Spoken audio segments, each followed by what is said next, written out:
نوتدونی اولین فروشگاه نوت موسیقی در ایران.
سلام دوست من، شما پیشنمایش این آموزش رو مشاهده کردید.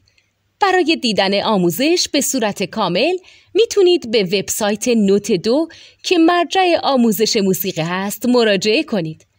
همچنین برای تهیه نوت موسیقی مرتبط با این آموزش هم میتونید به وبسایت نوتدونی که بزرگترین آرشیو نوت موسیقی در ایران هست مراجعه کنید.